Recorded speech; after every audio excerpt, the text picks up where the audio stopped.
Tell a story channel पर आपका स्वागत है। इस चैनल पर आप कहानी के माध्यम से सेंटेंस बनाना और शब्दों के इंग्लिश वर्ड को जान पाएंगे। इससे आपकी इंग्लिश इम्प्रूव होगी। आइए सुनते हैं आज की कहानी। एक बार विजयनगर राज्य में एक साधु का आगमन हुआ। वह नगर के बाहर एक पेड़ के नीचे बैठकर साधना करने लगा। विजयनगर में उसके बारे में यह बात प्रसारित हो गई कि वह एक सिद्ध साधु है जो चमत्कार कर सकता है और अपनी शक्तियों से लोगों के तकलीफों को जान लेता है और उसका निवारण भी करता है। फिर क्या था, यह बात सुनते ही राज्य के सभी लोग उसके दर्शन के लिए धन, भोजन और फल फूल के चढ़ावे के साथ जाने लगे। तेनालीराम को जब इस संबंध में ज्ञात हुआ तो वह भी साधु से मिलने पहुंचा। वहां पहुंचकर उसने देखा कि साधु के सामने चढ़ावे का ढेर लगा हुआ है और नगर के लोग आंखें बंद कर आराधना में लीन हैं।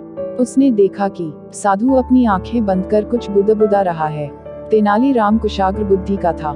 साधु के होंठों की गति देख वह क्षण भर में ही समझ गया कि साधु कोई मंत्रोच्चार नहीं कर रहा है बल्कि अनाप शनाप कह रहा है। उसे देखते ही तेनालीराम समझ गया था कि साधु ढोंगी है। तेनालीराम ने उसे सबक सिखाने का निर्णय किया और उसकी असलियत लोगों के सामने लाने की सोची।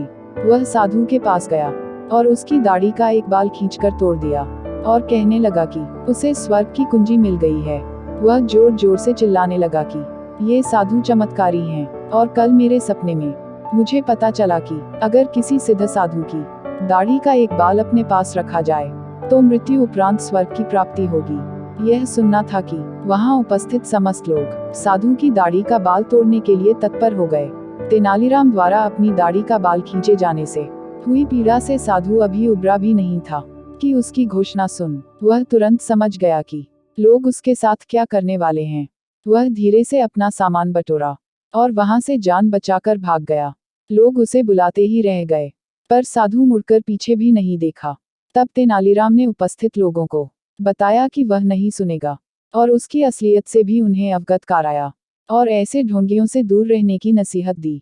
कहानी कैसी लगी कमेंट करके जरूर बताएं और कहानी अच्छी लगी हो तो चैनल को लाइक, शेयर और सब्सक्राइब जरूर करें। मिलते हैं अगले एपिसोड में एक नई कहानी के साथ।